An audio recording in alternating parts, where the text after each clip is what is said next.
탁 트인 공터에서 목소리를 멀리 있는 청중에게 정확하게 전달하려면 어떻게 해야 할까요? 목소리를 크게 내면 되겠죠? 그런데 목소리를 크게 내어 상대방을 부르는 것은 할 수 있지만 장문의 정보를 전달하는 것은 쉽지가 않습니다. 그래서 멀리 있는 청중에게도 소리가 잘 들릴 수 있게 확성기나 스피커를 사용해서 소리를 증폭하는 방법을 사용하게 되지만 현재 우리가 사용하고 있는 마이크와 스피커의 개발은 100년밖에 되지 않았습니다. 그럼에도 약 2000여 년 전 배경으로 한 글라디에이터와 같은 영화를 보면 오로지 목소리만으로 콜로세움을 가득 채운 관중들에게 다양한 연설을 했고 20세기 이전의 다양한 클래식 곡들 또한 다른 기계적인 증폭 없이 콘서트홀에서 수많은 청중들에게 연주되었고 발전했습니다. 현재 선거철 각종 유세 현장이나 마트에서의 호객행위와 같이 다른 앞선 사례들보다 적은 인원을 대상으로 할 때에도 마이크와 스피커를 사용하는데 이러한 장비가 없었던 과거에도 대중에게 성공적으로 정보를 전달한 것이 신기하지 않으신가요?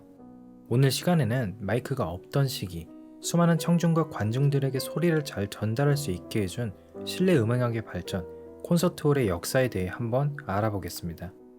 먼 옛날 이탈리아 로마의 중심지에 위치한 투기장인 콜로세움은 국민들의 다양한 불만들을 잠재울 수 있도록 볼거리를 제공하는 역할을 수행하였는데 정확한 기록은 남아있지 않지만 고대의 건축 설계에서도 소리가 어떻게 퍼져나가는지에 대해 인지하고 있었던 것으로 보입니다.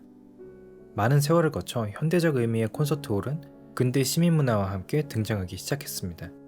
초창기 유럽에서 음악을 듣는다는 것은 귀족들만이 누릴 수 있었던 특권이었고 예술가들은 귀족에게 후원을 받으며 특정 상황에 특정 인물을 위한 맞춤 제작 일회용 곡을 만들고 연주하였습니다.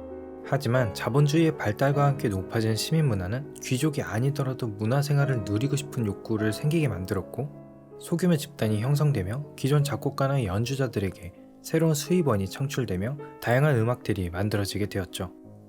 따라서 특정 대상을 위한 연주가 아닌 다수의 청중을 위한 연주가 시작되자 연주를 할 수 있는 공간이 필요해지게 되었고 콘서트홀이 탄생하게 되었습니다. 일부 중산층이 모여 후원을 통해 정기적인 공연을 시작했던 연주회는 점차 인기가 생겨 밀려드는 청중을 더 이상 수용할 수 없었고 이에 버려져 있던 직물거래소를 보수하며 최초의 콘서트홀인 게반트하우스가 탄생하게 되었습니다. 오늘날의 무거운 분위기와 달리 당시 연주회는 식사도 하고 이야기도 하며 시끌벅적한 사교계의 현장이었으나 점차 고급 문화로 자리매김하며 클래식 연주회만큼은 청중들이 진지하고 엄숙하게 관람하는 문화가 생겨났습니다. 이후 다양한 콘서트홀이 개장되었고 과학적인 음향 설계가 이루어지지 않았음에도 우수한 성능을 가진 콘서트홀이 많이 지어지게 되었습니다. 모두 경험적으로 습득한 지식들로 만들어낸 건축물들이었죠. 그렇게 유럽에서 시작된 오케스트라 문화는 19세기 중반 미국으로도 전파되었습니다. 초창기의 미국에서는 과거 유럽과 같이 소수의 귀족만이 누리는 그들만의 리그로 시작을 하였는데 이에 불만을 가진 보스턴 출신의 기업가 히긴스는 대중을 상대로 보스턴 뮤직홀이라는 건물을 기반으로 하는 보스턴 심포니 오케스트라를 창단했고 시민들도 저렴한 가격에 오케스트라를 누릴 수 있게 되었죠. 큰 인기와 함께 꾸준히 애호가층을 형성해 가던 어느 날 주변의 안 좋은 환경과 보스턴시의 개발 계획으로 인한 건물 철거 위기를 겪으며 히긴스는 새로운 뮤직홀을 짓기로 마음먹었는데 그렇게 탄생한 콘서트홀이 바로 세계 3대 음악당으로 꼽히는 보스턴 심포니홀입니다.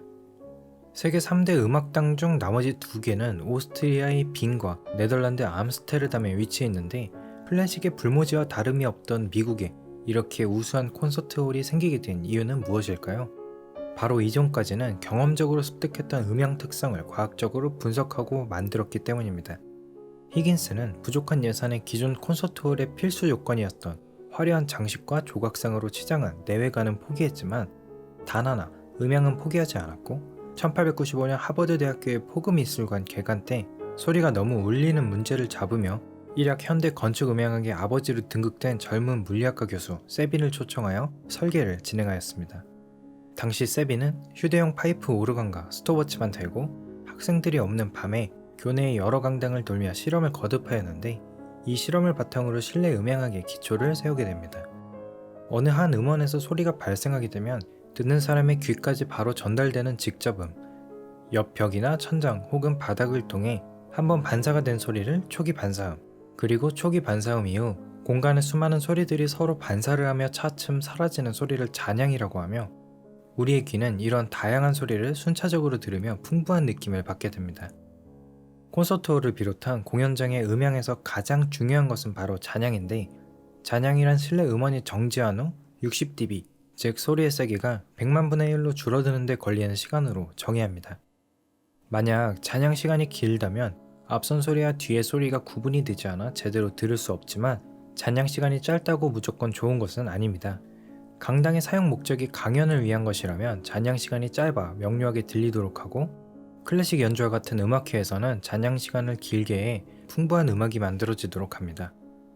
그런데 이런 잔향 시간은 어떻게 조절할까요? 앞서 직접음 이외의 다른 소리는 모두 어딘가에 반사되어 들리게 되고 점점 소리의 세기가 약해지는 것을 확인했었는데요. 벽에 소리를 흡수하는 물질인 흡음재를 놓아 더욱 빠르게 소리의 크기가 줄어들게 만든다면 잔향 시간을 줄이며 조절할 수 있습니다. 따라서 학생 때 자주 사용했던 다목적 홀과 같은 경우 상황에 따라 벽의 흡음 성능을 조절할 수 있게 만들어져 있습니다. 잔향 다음으로 콘서트홀에 있어 중요한 것은 바로 음의 친근감입니다. 음향학적으로 친근감이란 듣는 이가 배제당하지 않는 느낌인데, 수량화된 표현으로는 직접음 도달 후 20ms 이내에 첫 번째 반사음이 도달하면 느낄 수 있다고 합니다. 만약 잘못 설계되어 50ms 이상의 차이가 나게 된다면 인간은 하나의 음이 아닌 두 개의 음으로 듣게 되고 에코 현상이 발생하게 되는데, 이런 음의 전달 경로를 최적화하기 위해 천장이나 벽에 반사판을 설치하게 됩니다. 만약 반사판을 설치하더라도 에코가 들릴 수밖에 없는 위치에서는 어쩔 수 없이 흡음을 하며 음을 없애게 됩니다. 그런데 우리가 집에서 스피커로 듣는 음악과 거대한 콘서트홀에서 듣는 음악의 가장 큰 차이점은 과연 무엇일까요? 하나만 뽑으라면 공간감이라고 할 수 있을 것 같습니다. 공간감은 말 그대로 큰 공간에서 소리를 듣는 느낌인데, 바로 여러 곳을 부딪혀 반사되어 나온 소리가 다양한 방향에서 들린다면 풍부한 공간감을 느낄 수 있게 됩니다. 단, 다양한 방향에서 들려오는 하나의 소리는 특정 방향에서만 증폭되거나 줄어들지 않고 비슷한 시간대에 비슷한 세기로 우리의 귀에 도달해야만 합니다. 이것이 가능하려면 벽이나 천장의 형태가 불규칙적일수록 좋은데, 우리가 직접 콘서트홀을 가거나 TV방송을 통해 보는 콘서트장 벽면의 다양한 형상들은 바로 이런 이유 때문에 만들어진 것입니다. 물론 앞서 언급한 세 가지의 조건들 뿐만 아니라 굉장히 다양한 요인들에 의해 결정되는 음이지만, 세빈 교수가 최초로 확립했던 이론은 현재 보스턴 심포니홀에 그대로 적용되어 100여 년이 지난 지금까지도 굉장히 훌륭한 콘서트홀로 남아있습니다.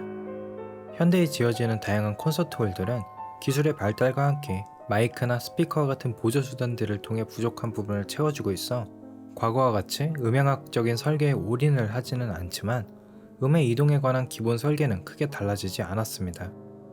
달라진 점이라면 컴퓨터 시뮬레이션을 통해 과거엔 사람이 확인하지 못했던 부분까지도 설계에 미리 반영이 가능하다는 점이 있겠죠.